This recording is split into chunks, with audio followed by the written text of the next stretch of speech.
И здравейте хора, днес ще направя видео с обяснението защо почнах с YouTube видеята и TikTok видеята. И истината е, че има само един главен виновник в това, че съм почнал да се занимавам с такива неща. На Славе Клашера, той ми даде вдъхновение, още от когато бях малък. Гледах и ми даде някакво вдъхновение да направя същото като него.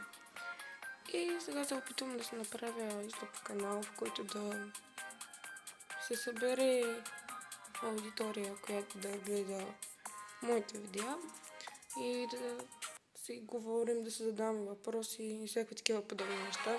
Също така ще пускам видеа. Ако се съберем 1000 последователя в YouTube, също ще правя и стримове, за да може да играем и заедно на живо. Може да правим френдли батали и адфрендвам който искам. Не искам пари за адфренд, както правят в TikTok и подобни неща. Убиха ме. И също така има много ютубери в България, които също са започнали от нулата, а вече са познати на цяла България. При мен едва ли ще стане така, но бих искал поне 1000 последователя да ги направим. И благодаря на абсолютно всички, които биха ме последвали. Дори и да не съм много, аз го оценявам.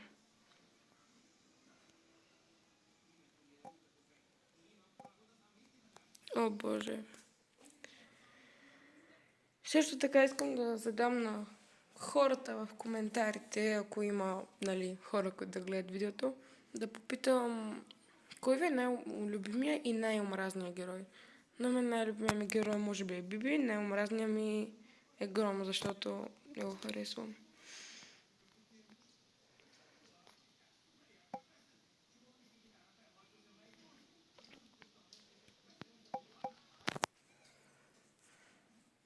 Също така Brawl Stars няма да е единствената игра, която ще играя. Мога да играя и Squad Busters, Fortnite, други игри. Няма да е напълно Brawl Stars акаунта.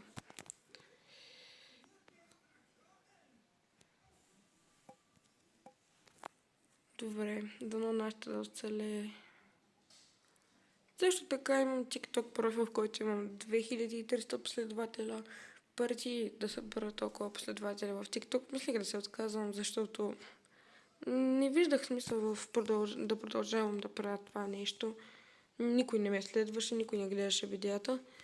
И просто по едно време някак си почнах да получавам гледания, лайкове и малко започнах да вярвам, че може и да стане мечтата ми да бъда YouTube Content Creator.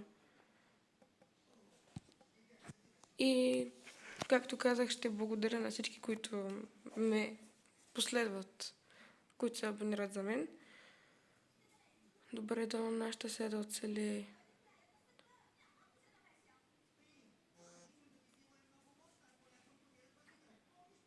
Гачи.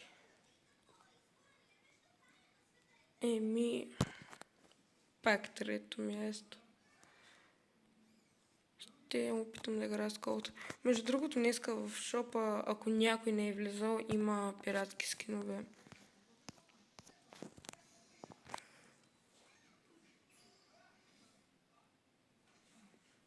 Също така, ако някой ме пита дали имам стар шели, защото на лайв в TikTok доста хора са ме питали, имаш ли стар шели или някакви такива скинове, играя от 2020.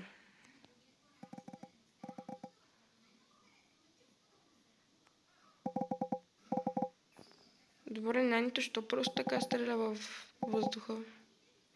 А не въздуха, стреля. Да, ето във въздуха. Никой не стреля. Добре, това Лари не е апгрейднато за мое щастие. Нищо, дано поне нанито да оцелее. въпреки че малко прилича на някакъв аутист. И ако видя, че канала се развива, ще се опитам да качвам възможно най-често видео. Примерно през ден или всеки ден. Но да не изпреварваме събитията. Нека първо да видя дали въобще ще събера 50 последователя. След това ще видим за напред. Това беше, защото бях загубил сколт и след това загубих знания и заради това са се паднали слаби. Добре.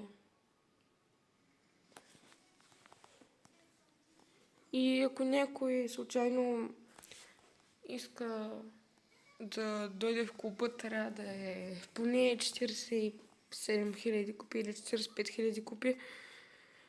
И след време случайно, ако станем, комьюнити и всички искате да направя клуб, може и да направя клуб. Но все още нищо не се знае.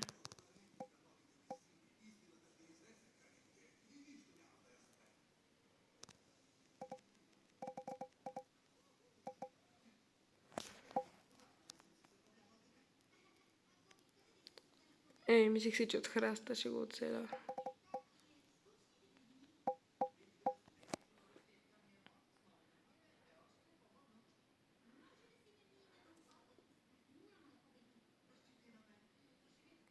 Дано да оцеля поне на трето място да останем. Братлето умря.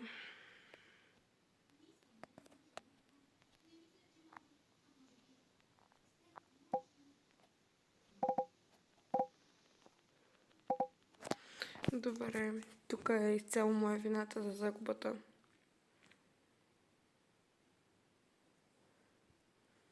И пишете в коментарите какво повече искате да гледате, Fortnite или Brawl Stars, за да знам какво да качвам предимно. По принцип, Brawl Stars за сега доста бързо трупа популярност.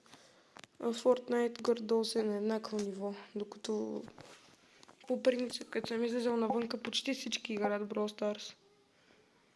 Доста избухна играта. Имаше и момент, в който беше умряла много сериозно и никой не играеше, включително и аз, в продължение на година.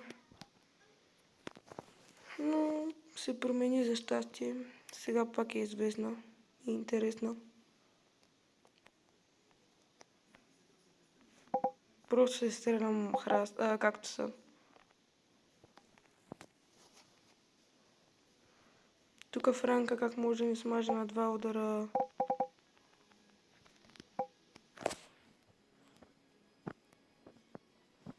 Добре, че нашия може да избяга от колата. Добре, нищо, пак сме на трето място.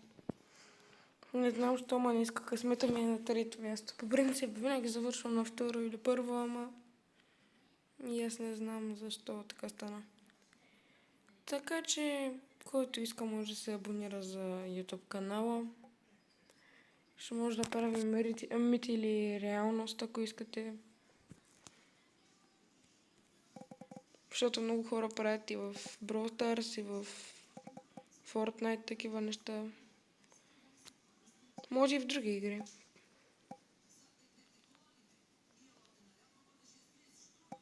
Добре, няма да му се набирам повече, защото само на един удар.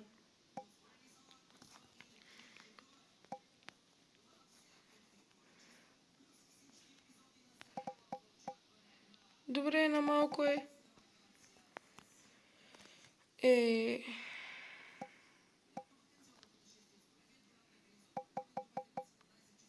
Не един удар е.